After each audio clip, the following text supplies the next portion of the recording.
Hi welcome to ET. Young tiger NTR కథానాయకుడిగా ప్రశాంత్ నీల్ దర్శకత్వంలో భారీ యాక్షన్ థ్రిల్లర్గా డ్రాగన్ తెరకెక్కుతున్న సంగతి తెలిసిందే.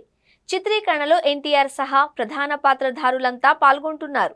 ప్రస్తుతం హైదరాబాద్ రామోజీ ఫిల్మ్ సిటీలో చిత్రీకరణ జరుగుతోంది. ఇందులో భాగంగా ఎన్టీఆర్ పై కీలక సన్నివేశాలు చిత్రీకరిస్తున్నారు. 2000 మంది జూనియర్ ఆర్టిస్టుల మధ్యలో తారక్ ఉన్న సన్నివేశాలు చిత్రీకరిస్తున్నారు. దీంతో ఇది భారీ సన్నివేశము అని తెలుస్తోంది. ఇంతమంది మధ్యలో తారక్ ఇంతవరకు ఏ సినిమా కోసం పనిచేయలేదు. గతంలో RRR చిత్రీకరణలో పాల్గొన్నారు.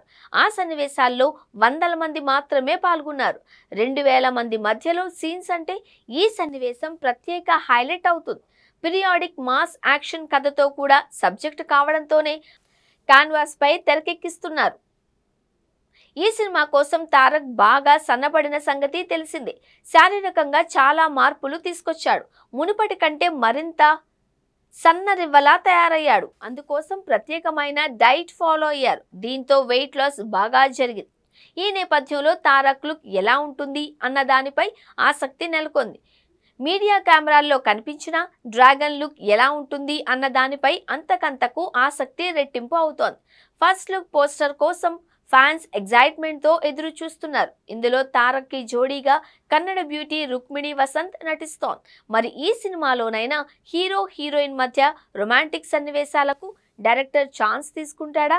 KGF, సలార్ తరహాలోనే హీరోయిన్ పాత్రను పరిమితం చేస్తాడా అన్నది చూడాలి. వచ్చే ఏడాది జూన్లో ఈ సినిమా ప్రేక్షకుల ముందుకు రానుంది.